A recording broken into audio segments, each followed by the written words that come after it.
I've tried Path of Exile 2, and this is how the game looks like after over 550 hours. I never played PoE 1 before, but I've heard many great things about the game, so I was really convinced to try out on the Path of Exile 2. I didn't know anything about the game and I didn't watch any guide. All I knew is that I wanna play ranged DPS. One of the most important things to me was the fact that I really wanted to make my own build. But since I was very new to the game, making currency wasn't the easiest. And that set two major goals for my build, to be budget build and to be able to one-shot any boss in the game. Such an easy task to combine those two, huh?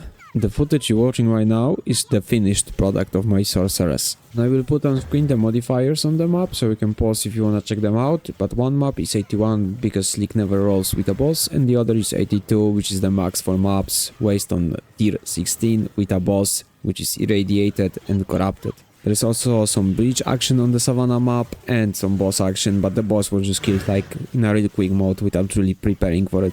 And that means there was no custom shock or anything, that was just flat spark, spam and turbo storm. But basically it was insane for me that you could keep getting upgrades like this and they were like never ending.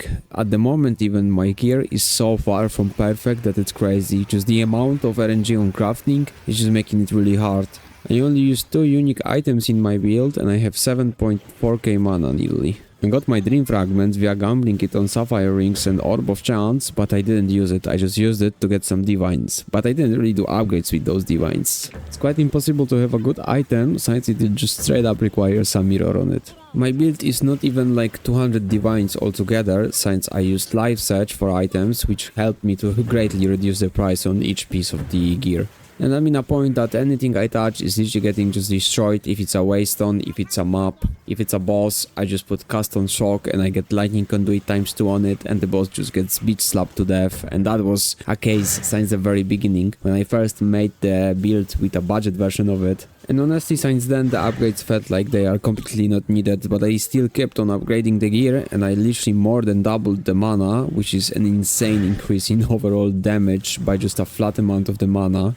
But still, the fact that the build worked out instantly on the bosses made me a easy way to get my ingenuity belt on kinginthemists. I was more scared of the labyrinth, since the labyrinth, the maze on the king, that doesn't have HP bar. And here you can see my first attempts on arbiterofash, which was my testing field to be fair.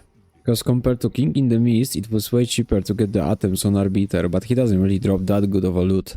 And just look on the vast difference on the first items. I still didn't have my unique mana potion, which I still think is the most broken item in the game. I had 1.3k life, which means I didn't play Chaos Inoculation yet. 1.4k shield, which means I still played Everlasting Gaze instead of Offensive Amulet. And I only had barely 3.3k mana. Not to mention the level of gems not being on 20, which is a big difference. The levels on your skills is really important in this game.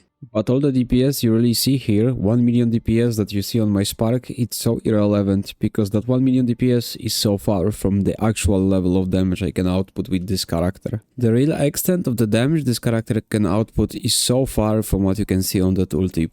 Let's take Lightning Conduit as the best example of it. We have 295k average damage per use, but it's irrelevant since the 100 crit damage is just... Without that super gem, it's more, because it greatly lowers the crit hit chance. But my crit hit chance is nearly guaranteed, because I use Eye of the Winter with Unleash, which adds to the base crit chance. So also by combining Voltaic Mark to my damage rotation, I reach 100% shock and like 83% shock debuff I think. So that's double shock, with one being 100 for all the lightning conduit scaling. But I also have my curse for lightning resistance on 39 plus 100, so that's 78%, and my exposure is on 74%. Giving me together over 150 lightning resistance removed, and whenever you go into negatives, you just simply take more damage. And basically I'm in a point where I can just spam Eye of the Winter, which is just here to apply the debuff for bosses, and that's where I really ever use it, other than just flexing the amount of brokenness on the build by just using it in any Waystone 15, 16 map and killing everything with one hit with it, even though it's just completely useless ability in the end of it. But yeah, it's more also like a lightning ability at the moment because of the Archmage than it actually is cold. Just look on the differences between the damage it deals in cold and in damage it deals in lightning. It might be a little bit over your head with all the info you just got, but let's see how I deal with Xesht when it's scaled for 3-man party and it's of course +4 difficulty.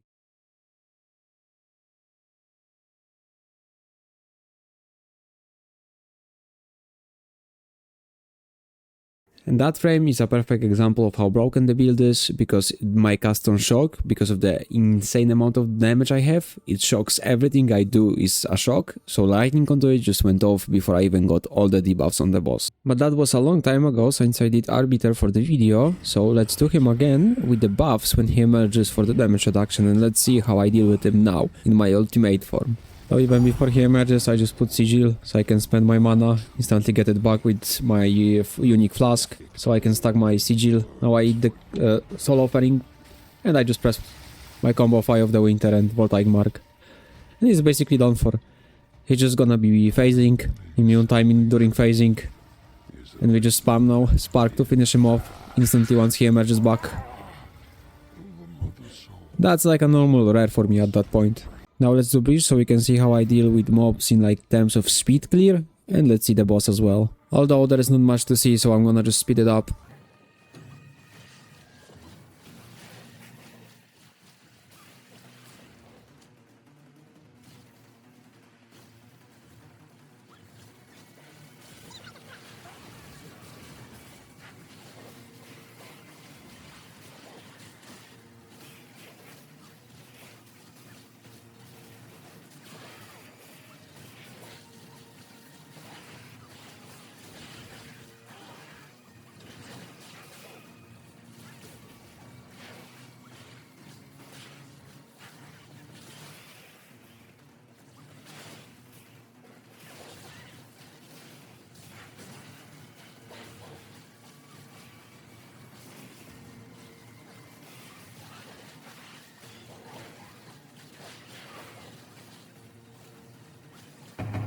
And for bosses, the idea is the same on every boss. Like, if I have to press Spark, that's a fail.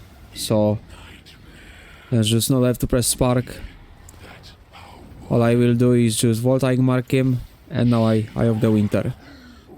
Who needs Spark?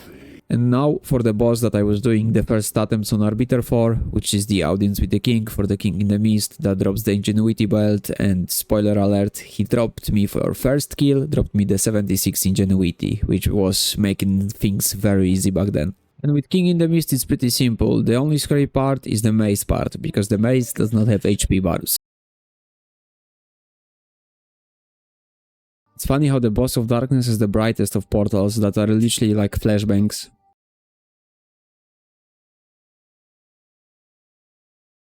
So, not really much preparation on the first phase, I'm just gonna spunk him with Sparkle quick so he puts me into the maze. And a bit of speed up again here because it's just walking here.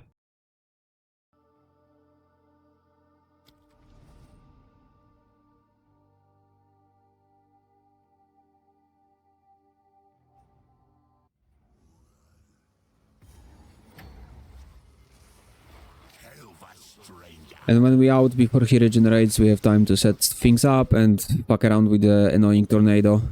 But all it takes is one lightning conduit proc and he's down. Now he probably drops loot that's literally not even worth picking up. But I'm not really surprised, my luck was probably exhausted on the first kill since I got 76 Ingenuity.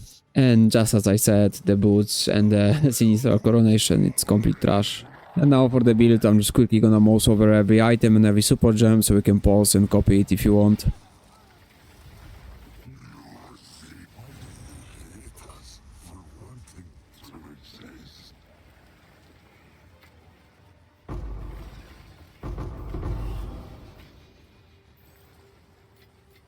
There is power in this object. I can feel it.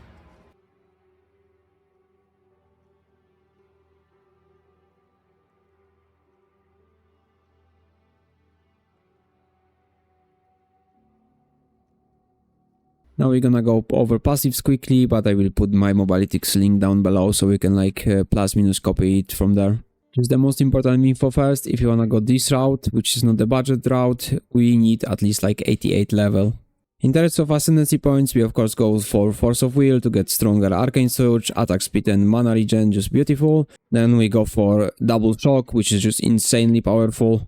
And then we go for Scouring Winds, which just doubles the base exposure effect, which makes the exposure tenfold better because all the amplifiers after it, instead of 20 plus the amplifier, we're gonna have 40 plus the amplifier, which is just insanely overpowered as well. But if you want, you can go for Elemental Storm. But me personally, I was really let down by that skill, so I'm rolling with the exposure. And now we start like this, only purely to save passive points. We grab this for the mana extra, some crit because we're playing crit. The duration is because I really like solo faring instead mana tempest, so my weapon center is basically duration and some curse effects.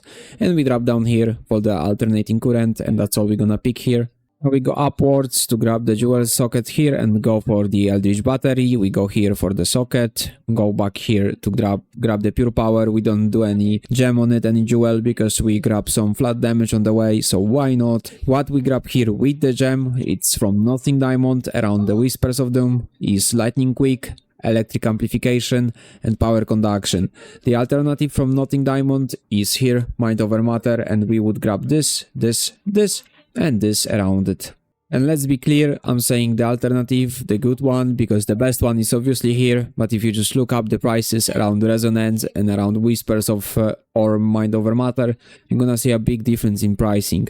So obviously this one's best, because you will be able to freely pick all the points here, including spaghettification, which will be insane once you have diamond like this with the mana, but with 4% intelligence instead. You're gonna grab 4 here, and you're gonna be able to pick spaghettification for another 4, and spaghettification itself gives you another 7%. But that's for these that have like unlimited budget. For the rest of us, we just pick some resistances, maybe some extra lightning damage, depends what you can get, but the most important is obviously the mana, and we're gonna pick as many as we can here. I temporarily don't have those two, but they will come back once I level up. I have them temporarily now for the Prism of Belief because Lightning Conduit setup, but I could revert those, just take it completely off for maps and put it here. It's just too much work for me at that point, I melt everything in a hit, so. But once we have all this here, we can just drop down here. For Wildstorm, we also pick it up instead of putting it on some Anoint or anything, cause flat lightning damage, and we also can pick Endless Circuit here.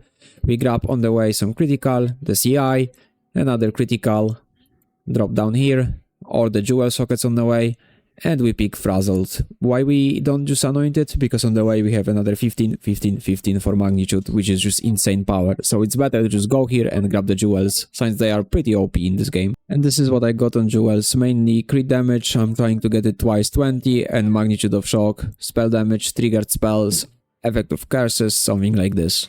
And I have this from Nothing.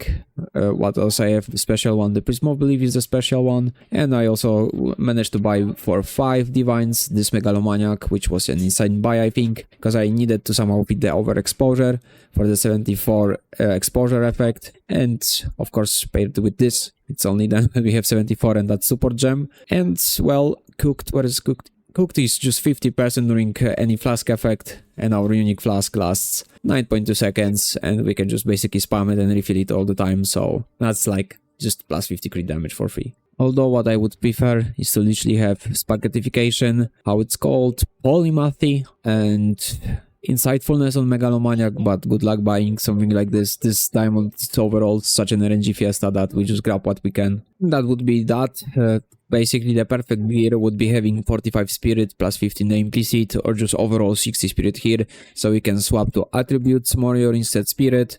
Then we can easily invest into percentage int here, grab the spaghettification somehow, grab the insightfulness somehow, and we just go crazy on the percentages for int, which can nearly like, it's gonna be around 60% intelligence increase for literally free in terms of like passives and stuff, but far from free in terms of divines. And for the rings, if you ask why no dream fragments, it's because it was DPS loose for me when I was checking in part of the building, and when I already gambled it out, it was still the DPS loose. I got some mana, but I lost tremendous amounts of damage, just raw damage, so I just not gonna use that, I'm just gonna stick with those 2 uniques. So that's how 550 hours plus looks in Path of Exile. For someone that's a completely new player, and instead of watching build guides, he just does everything on his own. And even for that matter, to make everything harder, I was only watching guides from Rage Gaming videos, so everything is harder for me. So I do recommend checking out the build guides I made for the sorceress if you wanna come to the same point in the game that you just literally touch everything, like you walk in death and just one touch everything. And that's all from me, so see ya in the next one.